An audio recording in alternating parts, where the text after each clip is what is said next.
عدالت نے مختصر سی کارروائی کے بعد ملزم زاہد حسین کو 7 دن کے ریمانڈ پر پولیس کی تحویل میں دے دیا۔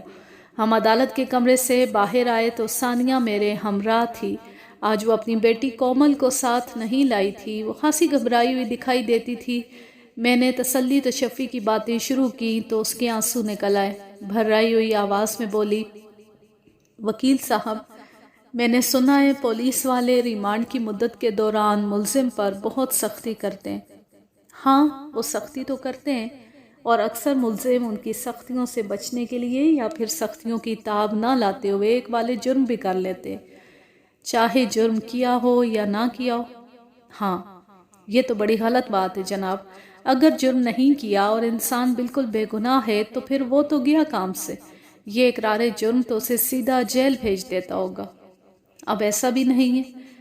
میں کچھ سمجھی نہیں وکیل صاحب، میں سمجھاتا ہوں۔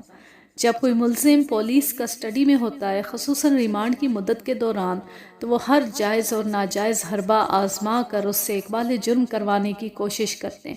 اس کے ساتھ ہی وہ لوگ چالان کی تیاری کے لیے بھی مختلف نوعیت کے شواہد اور ثبوت جمع کرتے رہتے ہیں تاکہ کیس کو مضبوط سے مضبوط تر بنا کر عدالت میں پیش کیا جا سکے۔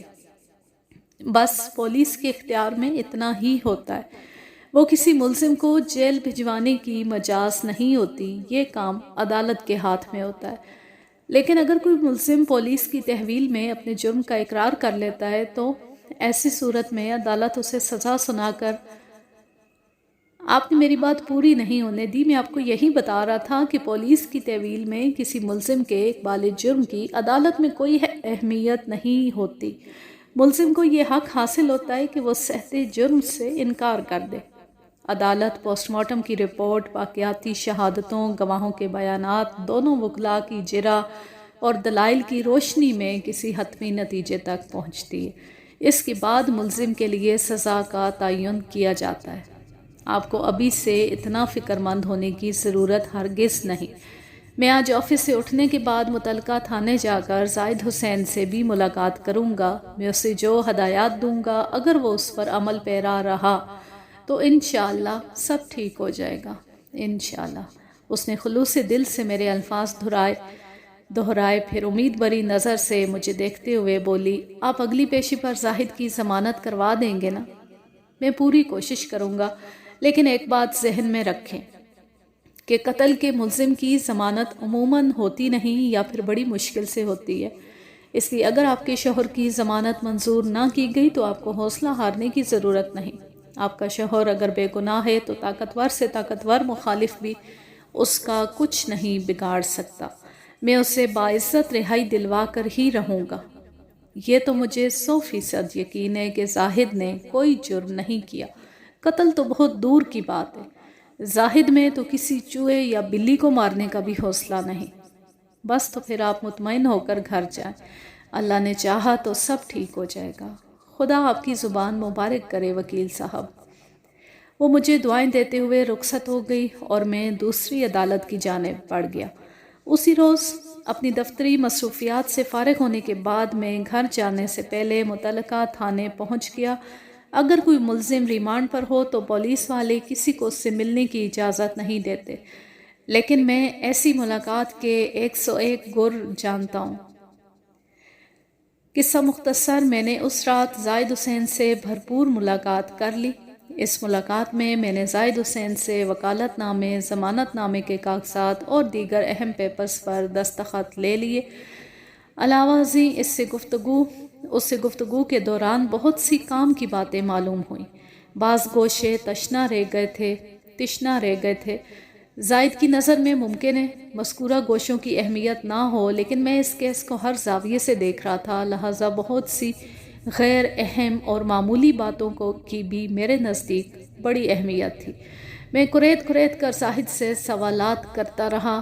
اس دوران میں ایک کانسٹیبل حوالات کے اس حصے میں 2-3 مرتبہ آ کر جھانک چکا تھا، جس کا واضح مطلب یہی تھا کہ ملزم سے ملاقات کا وقت ختم ہو چکا ہے۔ میں نے رخصت ہونے سے پیشتر زاہد حسین سے کہا، تم نے مجھے دفتر کے حالات اور وہاں کی سیاست کے بارے میں تو سب کچھ بتا دیا ہے، جس کی روشنی میں دیکھا جا سکتا ہے کہ تم بے گناہ ہو، تمہیں کسی گہری سازش کے تحت اس کیس میں پھنسانے کی کوشش کی گئی ہے، لیکن یہ سب کچھ عدالت کو دکھانے اور اس سے منوانے کی ضرورت ہے۔ وہ سنی سنائی اور کہی بتائی ہوئی باتوں پر یقین نہیں کرتی، اسے ہر سلسلے میں ٹھوس ثبوت درکار ہوتے ہیں، لہٰذا مجھے ایسے شواہد اور ثبوت اکٹھا کرنے ہوں گے جو تمہیں بھری عدالت میں بے گناہ ثابت کر سکیں۔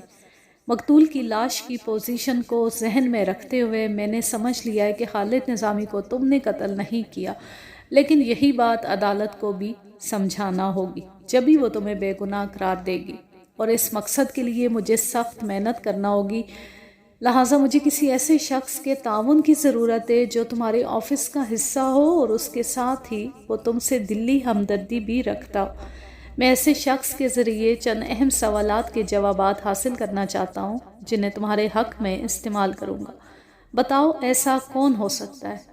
اس نے ایک لمحہ سوچا، پھر جواب دیا، میں پورے دفتر میں لبنہ صاحبہ کو اپنا سچا ہمدرد اور خیرخواہ سمجھتا ہوں۔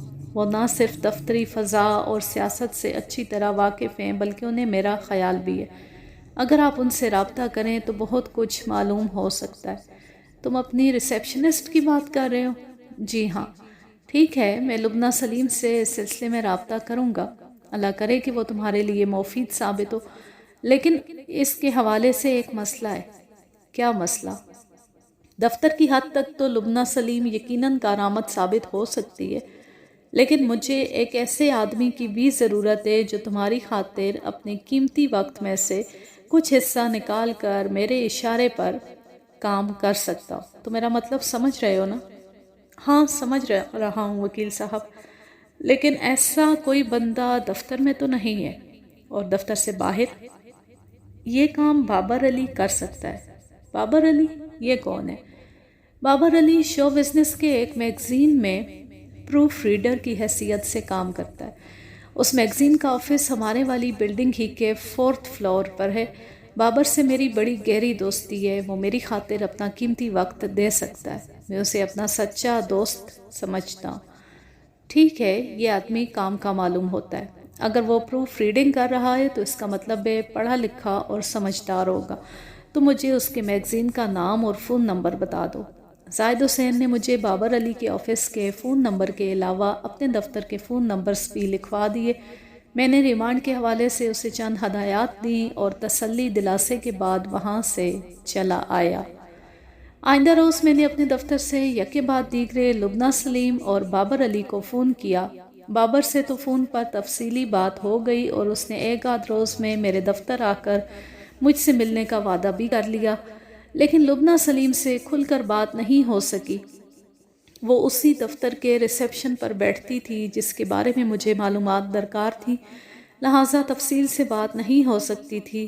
میں نے اس سے درخواست کی کہ وہ کسی وقت میرے دفتر آ کر ایک ملاقات کر لے۔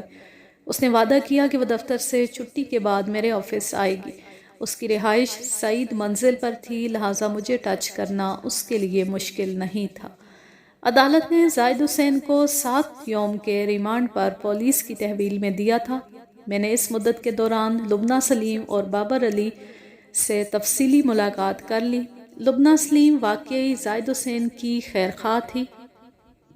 اس نے دفتر کے حوالے سے کافی مفید معلومات دی اور مجھ سے یہ وعدہ لے لیا کہ میں اس کیس کے دوران میں کہیں بھی اس کا نام استعمال کروں گا اور نہ ہی کسی گواہی کے لیے اسے بلاؤں گا۔ آپ اس سلسلے میں بالکل بے فکر ہو جائیں، آپ کا تعاون کسی کی نظر میں نہیں آئے گا۔ میں ان مفید معلومات کو بڑی احتیاط سے استعمال کروں گا۔ کسی بھی موقع پر یہ ظاہر نہیں ہوگا کہ آپ نے مجھے کچھ بتایا۔ تھینک یو بیگ صاحب، وہ اطمینان بھری سانس خارج کرتے ہوئے بولی۔ کسی بھی آفس میں ٹیلی فون آپریٹر یا ریسیپشنسٹ کی پوسٹ کو زیادہ اہم یا اس آفس کا حصہ نہیں سمجھا جاتا، لیکن میرے خیال میں سب سے زیادہ معلومات اسی پوسٹ کی حامل کو حاصل ہوتی ہیں۔ وہ کسی کے معاملے میں مداخلت نہیں کرتی، لیکن اسے سب پتہ ہوتا ہے کہ کس ڈپارٹمنٹ میں کہاں کہاں کیا کیا ہو رہا ہے۔ بعض باتیں تو متعلقہ افراد خود ہی بتا دیتے ہیں، بالکل اس انداز میں جیسے وہ کسی جیتے جاگتے انسان سے ہم کلام نہ ہو بلکہ کسی ٹھوس دیوار سے مخاطب ہو، اور اگر وہ دیوار آپ جیسی ہو تو خواہ مخواہ دل کے اندر چھپی ہوئی باتیں بھی اگلنے کو جی چاہتا ہے۔ میں نے اس کی آنکھوں میں جھانکتے ہوئے مینی خیز لہجے میں کہا۔ وہ بولی، کیا میں یہ سمجھوں کہ آپ میری تعریف کر رہے ہیں؟ بلا شبہ۔ کیا آپ کو آئے روز اس بات کا تجربہ نہیں ہوتا رہتا؟ آپ صحیح کہہ رہے ہیں، لوگوں کی نظریں اس تجربے سے بار بار گزرنے کا موقع فراہم کرتی رہتی ہیں۔ اس میں کسی شک و شبے کی گنجائش نہیں تھی کہ لبنہ سلیم ایک حسین و جمیل عورت تھی۔ اس کی خوبصورتی اور کشش میں کوئی کلام نہیں تھا۔ وہ اپنے زمانے کی ایک سپر سٹار انڈین ہیروئن سے گہری مشابہت رکھتی تھی۔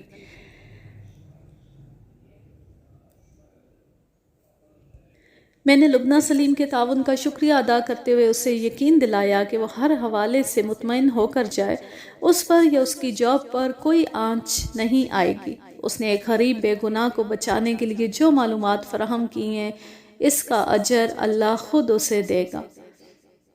اپنی بات کے اختتام پر میں نے مذاق کے رنگ میں کہا، یہ بھی ہو سکتا ہے کہ اس نیکی کے صلے میں وہ قادر مطلق آپ پر شو بزنس کے دروازے کھول دے۔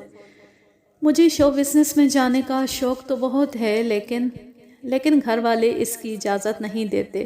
یہی بات ہے نا بیگ صاحب، ایسی پابندی یا اجازت والی کوئی بات نہیں۔ دراصل مجھے فلم لائن پسند نہیں، میں ٹی وی کی دنیا میں قدم رکھنا چاہتی ہوں۔ کوئی ایسا سیریل، کوئی ایسا سوپ کرنا چاہتی ہوں جس میں میرا کردار امر ہو کر رہ جائے۔ بولتے بولتے اس کا لہجہ خوابناک ہو گیا تھا، جس سے ظاہر تھا کہ وہ شوبز میں جانے اور شہرت حاصل کرنے کی کس قدر خواہش مند ہے۔ بہرحال میں نے نیک خواہشات کے ساتھ اسے رخصت کر دیا۔ کچھ عرصے کے بعد پتہ چلا کہ لبنہ کو اس کی تمنا کے عین مطابق ایک ٹی وی سوپ میں کام کرنے کا موقع بھی مل گیا۔ مذکورہ سوپ میں اس نے اداکاری کے وہ جوہر دکھائے کہ اس کی خواہش کے مطابق اس کا رول امر ہو کر رہ گیا۔ زاہد حسین کے دوست بابر علی سے بھی میری تفصیلی ملاقات ہوئی۔ بابر علی کی رہائش ڈرگ روڈ کے علاقے میں تھی۔ وہ قابل بھروسہ شخص نظر آتا تھا۔ میں نے اس کے ذمے چند کام لگائے جو اس نے بڑی محنت سے انجام دیے۔ یہ ساری تگ و دو اور کوششیں میرے لیے تیروں کی مانند تھی جن سے میں اپنے ترکش کو مالا مال کر رہا تھا۔ چند روز بعد میں جس اکھاڑے میں اترنے والا تھا، وہاں تیر اندازی کے جوہر دکھانے والا ہی کامیاب ہوتا، اور میں ہر صورت میں وکیل استغاثہ کو شکست دے کر اپنے موکل کو باعزت بری کرانے کا فیصلہ کر چکا تھا۔ آگے اللہ کو جو بھی منظور ہوتا۔ ریمانڈ کی مدت پوری ہونے کے بعد پولیس نے اس کیس کا چالان عدالت میں پیش کر دیا۔ میں نے اس موقع پر اپنے وکالت نامے کے ساتھ ملزم کی درخواست ضمانت بھی دائر کر دی اور ضمانت کے حق میں دلائل دینے لگا۔ میرے دلائل کے جواب میں وکیل استغاثہ نے بھی زور مارا۔ اس کے ہر جملے کی تان اس نقطے پر آ کر ٹوٹتی تھی کہ ملزم کی ضمانت کی درخواست منظور کرنا انصاف کے اصولوں کے منافی ہوگا، اور اس سے کیس پر منفی اثرات مرتب ہونے کے بھی قوی امکانات ہیں۔ الغرض 15-20 منٹ کی بحث کے بعد عدالت اس نتیجے پر پہنچی کہ ملزم کی درخواست ضمانت نامنظور کرتے ہوئے اسے جوڈیشل ریمانڈ پر جیل بھیج دیا جائے۔ میں خود بھی اسی نوعیت کے فیصلے کی توقع کر رہا تھا۔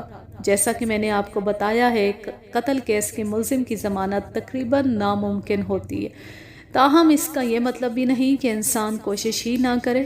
اس روز بھی میں نے ملزم کی اہلیہ کو بھرپور تسلی کے بعد رخصت کر دیا۔ عدالت نے آئندہ پیشی کے لیے 15 دن بعد کی تاریخ دی تھی۔ عدالت کی ابتدائی کارروائی بڑی بور اور خشک ہوتی ہے، لہٰذا اس کی تفصیل میں جا کر آپ کی طبیعت کو خراب نہیں کروں گا۔ 2-3 پیشیاں آگے بڑھ کر ہم اس مقام پر آتے ہیں جہاں سے استغاثہ کے گواہوں کا باقاعدہ سلسلہ شروع ہوتا ہے۔ لیکن اس سے پہلے میں آپ کو پوسٹ مارٹم رپورٹ اور دیگر اہم امور سے آگاہ کرنا بھی ضروری سمجھتا ہوں، تاکہ عدالتی کارروائی کے دوران آپ کا ذہن کم سے کم الجھن کا شکار ہو اور آپ صحیح معنوں میں کہانی کا لطف اٹھا سکیں۔ پوسٹ مارٹم کی رپورٹ کے مطابق مقتول خالد نظامی کی موت 11 اکتوبر کی رات 6 اور 8 بجے کے درمیان واقع ہوئی تھی۔ کسی تیز دھار آلے کی مدد سے گردن کاٹ کر اسے موت کے گھاٹ اتارا گیا تھا۔ بعد ازاں پولیس نے جائے وقوعہ سے آلہ قتل بھی حاصل کر لیا تھا۔ وہ لمبے پھل والی ایک تیز دھار چھری تھی، جیسی ڈبل روٹی کاٹنے کے لیے بیکری والے استعمال کرتے ہیں۔ چھری کے لمبے پھل پر پائے جانے والے خون کے نمونے کے لیبارٹری ٹیسٹ سے یہ ثابت ہو گیا کہ مقتول کو اسی چھری کے وار سے ہلاک کیا گیا تھا۔ استغاثہ کے گواہوں کی فہرست میں لگ بھگ نصف درجن افراد کے نام درج تھے، لیکن میں یہاں پر صرف انہی کے بیانات اور جرح کا احوال پیش کروں گا جو کسی خاص حوالے سے اہمیت کے حامل ہوں۔ استغاثہ کی جانب سے بڑا مضبوط چالان پیش کیا گیا تھا اور بظاہر یہی نظر آتا تھا کہ میرا موکل بچ نہیں پائے گا، مگر میں بخوبی جانتا تھا کہ قوی مخالف کی اس سیسہ پلائی ہوئی دیوار میں کہاں کہاں نادیدہ شگاف موجود ہیں۔ مجھے انہی شگافوں میں گھس کر اپنے موکل کو باعزت بری کرانا تھا۔ اس کیس کی باقاعدہ عدالتی کارروائی شروع ہونے میں کم و بیش 2 ماہ لگ گئے۔ بالآخر کیس کی ایسی صورت نکل کر سامنے آئی کہ اس کا احوال بیان کیا جائے۔ اس پیشی پر جج اپنی سیٹ پر آ کر بیٹھ گیا تو اس کی جانب سے عدالتی کارروائی کا آغاز ہوا۔ جج نے فرد جرم پڑھ کر سنائی۔ ملزم نے میری ہدایت کے عین مطابق صحت جرم سے انکار کر دیا۔ اس کے بعد ملزم کا بیان ریکارڈ کیا گیا۔ میں تھانے کے حوالات میں جب زاہد حسین سے ملاقات کرنے گیا تھا تو اس کی رام کہانی سننے کے بعد میں نے اسے چند اہم امور ذہن نشین کرا دیے تھے، اور یہ دیکھ کر مجھے خوشی ہوئی کہ ملزم نے بیان دیتے وقت ان امور کا خاص طور پر خیال رکھا تھا۔ زاہد حسین کا حلفیہ بیان مکمل ہوا تو وکیل استغاثہ جرح کے لیے ایکیوزڈ باکس کے قریب چلا گیا۔ کسی بھی کیس میں ملزم کے ساتھ وکیل استغاثہ کا رویہ بڑا سخت ہوتا ہے اور بعض مقامات پر تو تحقیر آمیز ہو جاتا ہے، لیکن ملزم کو جواباً جارحیت کی اجازت نہیں ہوتی۔ وہ وکیل مخالف کی ہر ترش بات کو بڑے صبر اور تحمل سے سنتا ہے اور اپنی دانست میں جو بھی مناسب سمجھتا ہے جواب دیتا ہے۔ اگر یہ کہا جائے تو بے جا نہ ہوگا کہ کسی بھی کیس میں ملزم کی پوزیشن بڑی قابل رحم اور افسوسناک ہوتی ہے۔ وکیل استغاثہ نے حسب روایت جرح کا آغاز کرتے ہوئے تیز آواز میں ملزم سے سوال کیا، تمہیں خان ٹریڈرز میں کام کرتے ہوئے کتنا عرصہ ہوا ہے؟ عرصہ ہوا ہے نہیں جناب، ہوا تھا کہیں، کیونکہ پچھلے 3 ماہ سے تو میں ایک دن بھی آفس نہیں گیا، اور آگے کیا ہوگا یہ تو اللہ ہی جانتا ہے۔ اگر دیکھا جائے تو ملزم نے کوئی غلط یا غیر اخلاقی بات نہیں کی تھی، لیکن چونکہ وکیل استغاثہ ملزم کی طرف سے ایسی کسی بات یا انداز کی توقع نہیں رکھتا تھا، اس لیے اس کا لہجہ مزید جارحانہ ہو گیا۔ میرا بھی یہی مطلب تھا، ملزم نے جواب دیا، تقریباً 6 سال۔ تم اس کمپنی میں کس حیثیت سے کام کر رہے تھے؟ Office boy. تمہیں اس کمپنی سے کتنی تنخواہ ملتی تھی؟ 1200 روپے۔ کیا تم اس تنخواہ پر خوش تھے؟ اس دنیا میں تو کوئی بھی شخص خوش نہیں ہے۔ فلسفہ نہیں، اپنے جواب کو صرف میرے سوال تک محدود رکھو۔ ملزم نے جواب دیا، میں اس تنخواہ پر مطمئن تھا۔ تمہیں گاہے بگاہے ایڈوانس کی بھی ضرورت پیش آتی رہتی تھی؟ ہر 4-5 ماہ کے بعد تم لون کے لیے اپنے باس کے پاس کھڑے نظر آتے تھے، میں غلط تو نہیں کہہ رہا؟ میں بخوبی سمجھ رہا تھا کہ وکیل استغاثہ کس سوال کے لیے یہ گراؤنڈ بنانے کی کوشش کر رہا تھا۔ اس موضوع پر ملزم سے میری تفصیلی بات ہو چکی تھی اور میں نے اسے خصوصی ہدایات بھی دی تھی۔ اس نے جواب دیا، پیسہ ہر انسان کی ضرورت ہے وکیل صاحب، اور تنخواہ دار طبقے کو اس کی کچھ زیادہ ہی ضرورت پیش آتی ہے۔ میں بھی ضرورت پڑنے پر اپنی کمپنی سے ایڈوانس لے لیا کرتا تھا۔ اکیلا میں ہی کیا، دوسرے لوگ بھی کمپنی کی جانب سے فراہم کردہ اس سہولت سے فائدہ اٹھاتے رہتے تھے۔ لیکن تمہاری کمپنی کی یہ بھی تاریخ ہے کہ بعض اوقات قرض مانگنے والوں کو انکار سننا پڑتا تھا، یا پھر ان کی مطلوبہ رقم سے بنسبت کم اماؤنٹ دیا جاتا تھا۔ لیکن تم اس کمپنی کے واحد خوش قسمت ملازم رہے ہو جس کی ضرورت کو کبھی انکار کا منہ نہیں دیکھنا پڑا۔ تم نے گزشتہ 6 سال میں تقریباً 10 مرتبہ کمپنی سے ایڈوانس لیا، اور اس حصول میں تمہیں کبھی کسی دشواری کا سامنا نہیں کرنا پڑا، مگر اس نے جملہ نامکمل چھوڑ کر چپتی ہوئی نظر سے میری طرف دیکھا اور بولا، مگر 11ویں دفعہ کمپنی نے تمہیں صاف منع کر دیا۔ کیا میں غلط کہہ رہا ہوں؟ نہیں، آپ بالکل ٹھیک کہہ رہے ہیں۔ وقوعے سے لگ بھگ 1 ماہ پہلے ایسا واقعہ پیش آیا تھا۔ اس واقعے کی تھوڑی تفصیل بتاؤ۔ مجھے اچھی طرح یاد ہے، میں نے 8 ستمبر کو قرض کے لیے درخواست دی تھی، اور ایک دن چھوڑ کر یعنی 10 ستمبر کو مجھے صاف منع کر دیا گیا کہ کمپنی کے حالات اچھے نہیں ہیں، اس لیے فی الحال ایڈوانس نہیں مل سکتا۔ تو تم اس انکار پر بہت تل ملائے تھے؟ ظاہر ہے جی، یہ تو بات ہی تل ملانے والی تھی۔ میں تو سوچ بھی نہیں سکتا تھا کہ مجھے یوں چٹا انکار سننا پڑے گا۔ ہاں، انسانی نفسیات کا یہ اہم اور حساس پہلو ہے۔ جہاں سے کبھی نہ سننے کو نہ ملی ہو، وہاں سے اگر اس نوعیت کا جواب موصول ہو تو ذہن کو بڑا زبردست دھچکا لگتا ہے۔ تمہاری بھی ذہن کی یہی حالت ہوئی ہوگی۔ تم بہت زیادہ جھنجھلائے ہوگے، تمہارے ذہن میں طرح طرح کے منفی خیالات آتے ہوں گے، ہے نا؟ جی ہاں، میری ذہن کی کچھ ایسی ہی کیفیت تھی۔ تم نے اس مرتبہ کتنے لون کے لیے درخواست دی تھی؟ 10,000 روپے۔ 10,000؟ اتنی بڑی رقم کی کیا ضرورت پیش آ گئی تھی؟ پہلے تو تم نے کبھی 5,000 سے زیادہ قرض نہیں لیا تھا۔ پہلے میں اپنی ذاتی ضروریات کے لیے کمپنی سے قرض لیا کرتا تھا اور آسان قسطوں میں اپنی تنخواہ میں سے کٹوا دیا کرتا تھا، لیکن اس بار… وہ بولتے بولتے اچانک رک گیا اور الجھن زدہ نظر سے حاضرین عدالت میں موجود اپنی بیوی ثانیہ کی طرف دیکھنے لگا۔ اس کے رد عمل سے یہی ظاہر ہوتا تھا کہ وہ جو کچھ بھی بولنے والا تھا اس کا تعلق کسی نہ کسی حوالے سے ثانیہ کی ذات سے تھا۔ ملزم کی ہچکچاہٹ نے وکیل مخالف کی ہمت کو مزید بڑھایا اور اس نے تیز لہجے میں دریافت کیا، لیکن اس بار کیا ہوا تھا؟ ملزم نے ندامت آمیز انداز میں اپنی بیوی ثانیہ کی طرف دیکھا اور بولا، اب تو میری بیوی اس معاملے سے پوری طرح آگاہ ہو چکی ہے، لیکن اس وقت یہ بات اس کے علم میں نہیں تھی کہ میں دفتر سے 10,000 روپے قرض لینے والا ہوں۔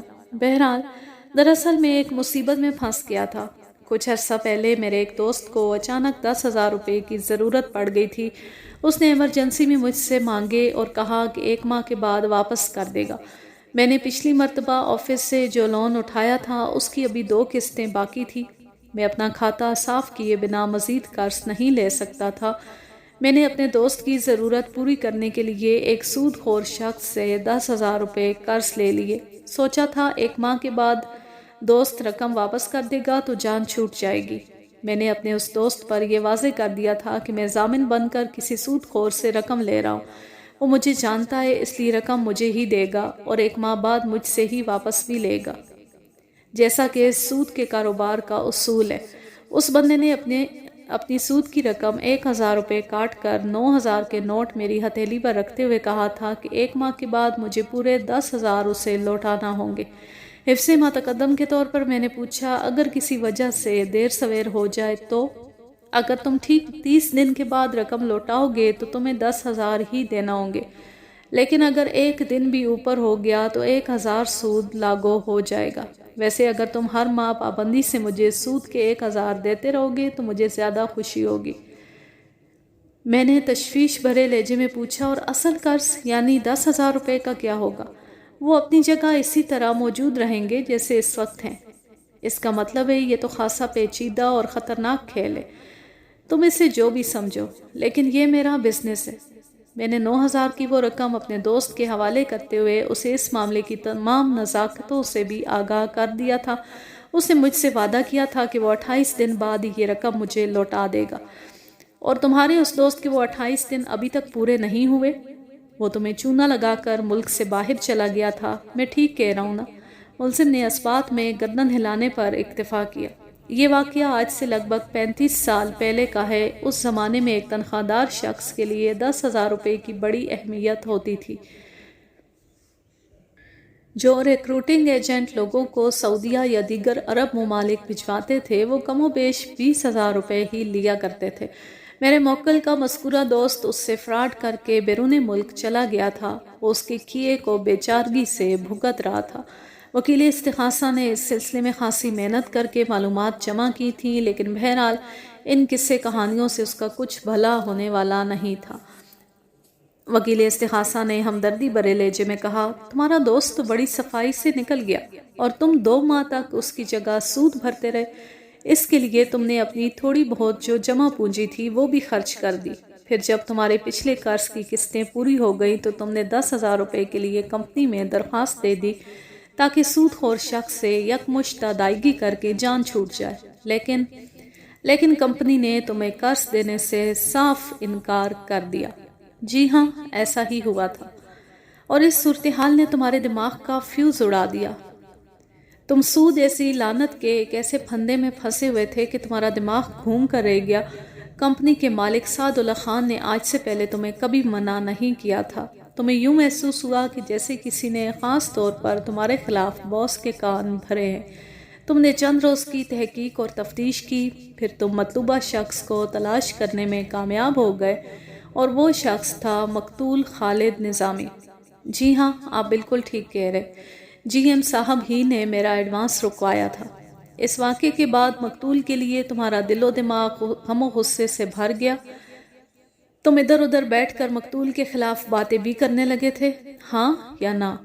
ہاں، میں جس نوعیت کی صورتحال میں پھنسا ہوا تھا، میری جگہ کوئی اور شخص بھی ہوتا تو وہ ایسا ہی سوچتا۔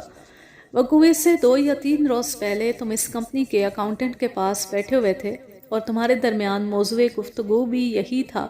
عارف محمود کو تم سے گہری ہمدردی تھی۔ وہ چاہتے تھے کہ تمہاری ضرورت پوری ہو، لیکن ظاہر ہے وہ باس کی اجازت کے بغیر تمہیں کمپنی کے کیش میں سے 1 پیسہ بھی نہیں دے سکتے تھے اور باس اس سلسلے میں صاف انکار کر چکا تھا۔ اس روز اپنی پریشانی اور بے بسی کے ہاتھوں مجبور ہو کر تم نے مقتول کے حوالے سے خاصے خطرناک الفاظ استعمال کیے تھے۔ یاد ہے اس روز تم نے عارف محمود سے کیا کہا تھا؟ وکیل استغاثہ نے سوالیہ انداز میں ملزم کی طرف دیکھا تو وہ تذبذب کا شکار نظر آنے لگا۔ وکیل استغاثہ نے جلدی سے کہا، تم نے جلے ہوئے دل کے ساتھ بڑے زہریلے الفاظ میں کہا تھا، اگر تمہارا بس چلے تو تم چائے میں زہر ملا کر مقتول کو پلا دو۔ کہا تھا نا؟ جی، میں نے ایسا کہا تھا۔ میں اس وقت بہت غصے میں تھا اور جذبات میں آدمی کچھ بھی بول جاتا ہے۔ اس کا یہ مطلب نہیں تھا کہ میں واقعی مقتول کو زہریلی چائے پلانے کا ارادہ رکھتا تھا۔ بالکل درست، واقعی تم ایسا کوئی ارادہ نہیں رکھتے تھے، حالانکہ یہ کام سراسر تمہارے بس میں تھا اور تمہیں اس فعل سے کوئی روکنے والا نہیں تھا۔ میں تمہاری اس بات سے بھی اتفاق کرتا ہوں کہ اس روز تم نے عارف محمود کے سامنے بیٹھ کر جن خیالات کا اظہار کیا وہ ایک مخصوص جذباتی ابال کے زیر اثر تھا۔ بعد میں تم نے ٹھنڈے دل و دماغ سے سوچا اور اس نتیجے پر پہنچے کہ زہر آلود چائے والا آئیڈیا زیادہ تسکین آفرین نہیں ہے۔ تم ان لمحات میں مقتول سے جتنی نفرت کرتے تھے، اس کے پیش نظر کوئی ایسی ترکیب آزمانا چاہتے تھے جس سے مقتول کو زیادہ سے زیادہ اذیت پہنچے۔